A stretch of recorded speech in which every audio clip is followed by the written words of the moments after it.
Our next speaker leads the Sand County Foundation's Agricultural Conservation Team and sets strategic direction in research and farmer and rancher engagement.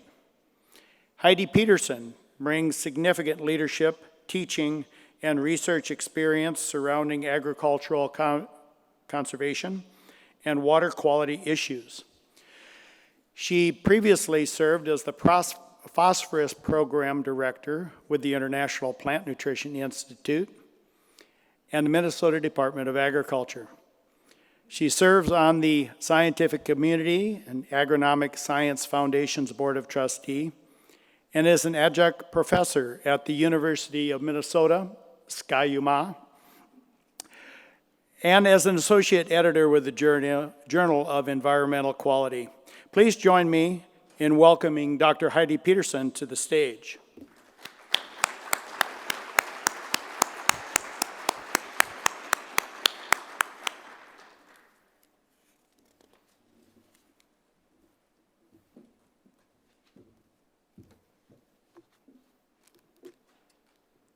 Good morning. I'm so thrilled to be here today and really appreciate the opportunity to share a little bit about the work that Sand County Foundation is doing and how we hope to expand that through our partnership with NACD. Sand County Foundation is a national nonprofit conservation organization working at the intersection of agriculture and the environment.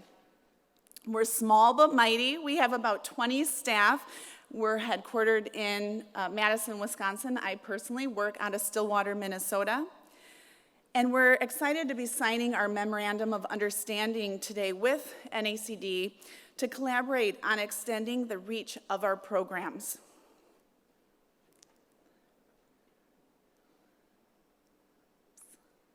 Okay. We often receive the question, where is Sand County?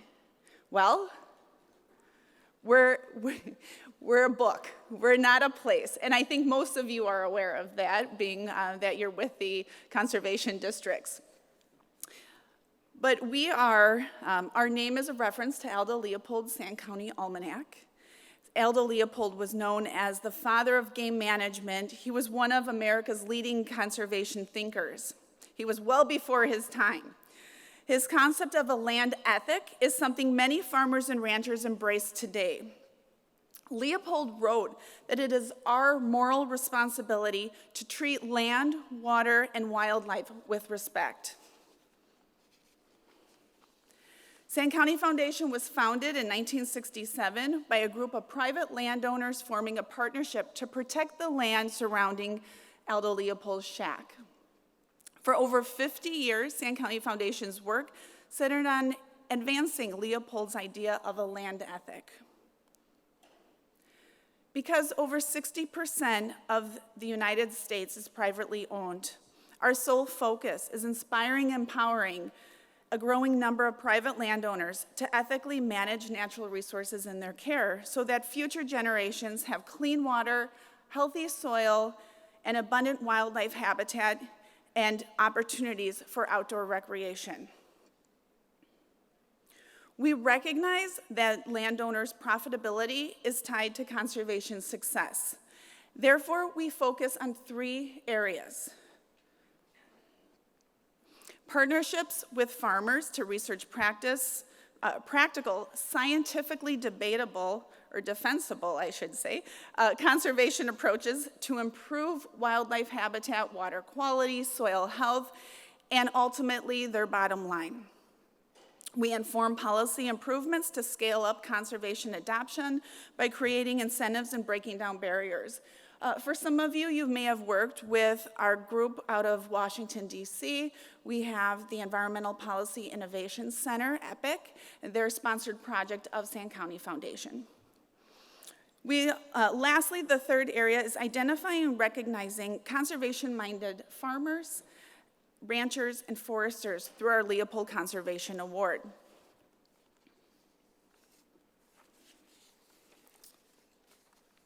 We want to be engaged in projects that quantify environmental, social, and economic outcomes associated with conservation adoption. For example, the program that I oversee is all about on-farm demonstrations. We like to work with farmers to build their confidence so that they can share their ideas and they aren't afraid to hold back the information and the lessons learned on their land.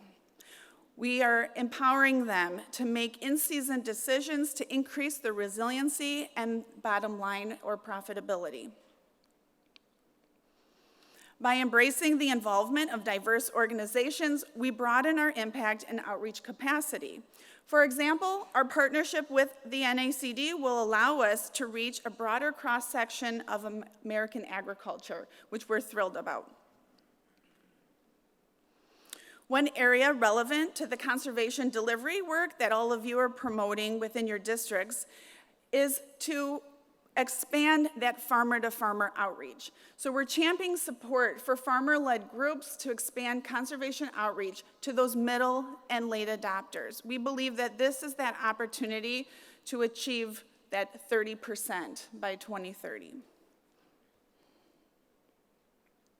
By promoting a farm system approach, not just a one-size-fits-all approach to conservation delivery, we provide farmers options, what works best for their goals. So having that conversation, what do you want to see happen on your farm? And then as Adam mentioned earlier, work with them, identify where the practices go best within their land, and identify a plan forward. So sustainable and resilient land management requires that we think beyond a single practice and focus on a systems approach to conservation delivery.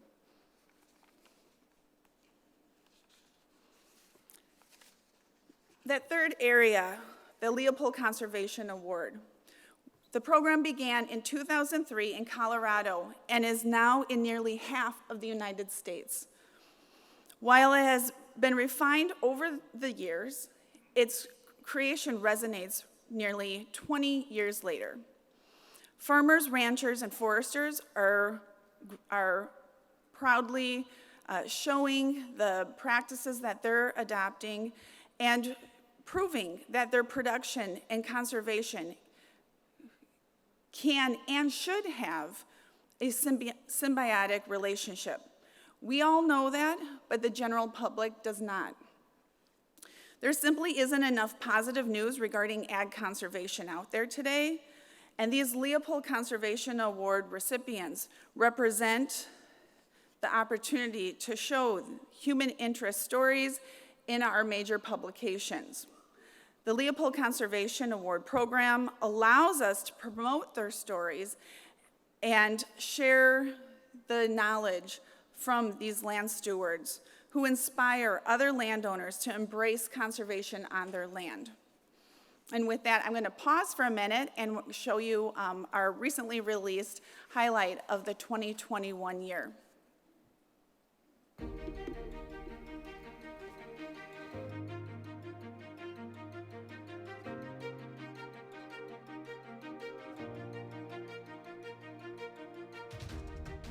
To me, the Leopold Conservation Award is the pinnacle of recognizing conservation achievement. It's just hard to describe how appreciative we are and honored.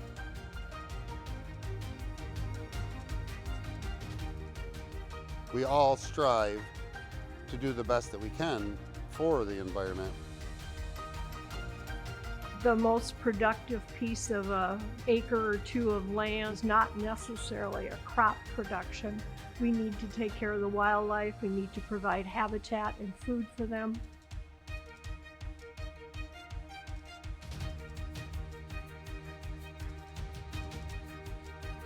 I have very deep roots to this land. I feel a very deep love for it, as well as a responsibility and an obligation to care for it for future generations.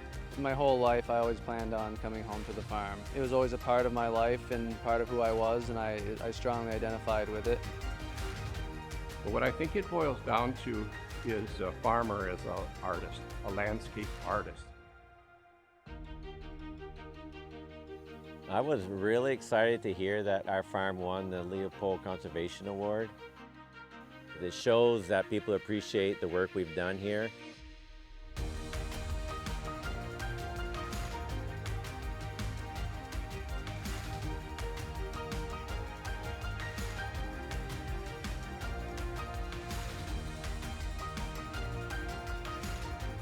It's a privilege to be able to farm. And so this award is a way of saying, this is what we do. We want to be responsible. We want to keep farming.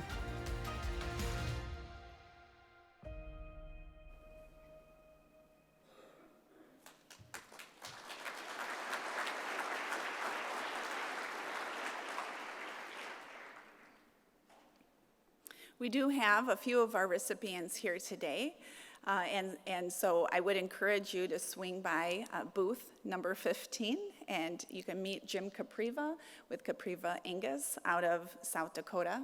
And then also at 3 p.m., or the 3:30 session, we'll be on at 4 o'clock to highlight what are some of the benefits of being engaged in the Leopold Conservation Award, and that will be this afternoon.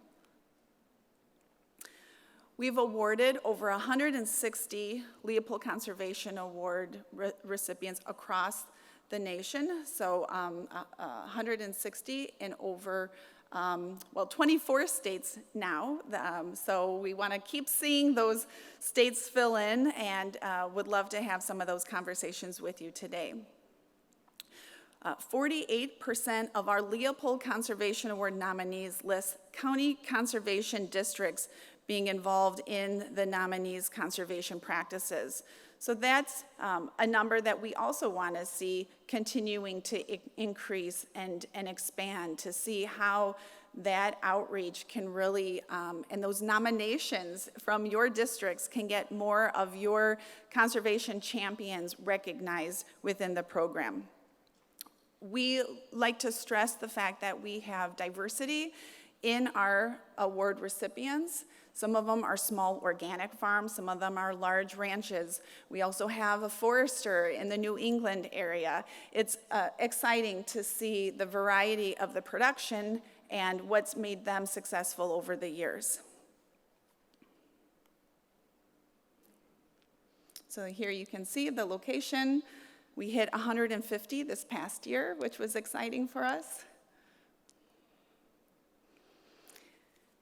And what we've done beginning last year, we identified that with that 164 conservation gurus out there across the landscape, that we had an opportunity here. There is such a need for technical assistance. You are all spread thin. And we've also heard that our champions wanted to do more to share their interests and their expertise across the landscape. Therefore, we started the Land Ethic Mentorship. It's for historically underserved farmers and ranchers. It's offered nationwide. You could be paired up one-on-one with a Leopold Conservation Award recipient, or you can just have access to communication with the entire group. We have conservation conversations on Zoom calls. We also have webinars, and that was funded this last year through the USDA, and we're thankful to say that it's been expanded over the next 2 years, and we'd like it to be continuing on for the long haul as long as there's a need. With that, I want to thank you all.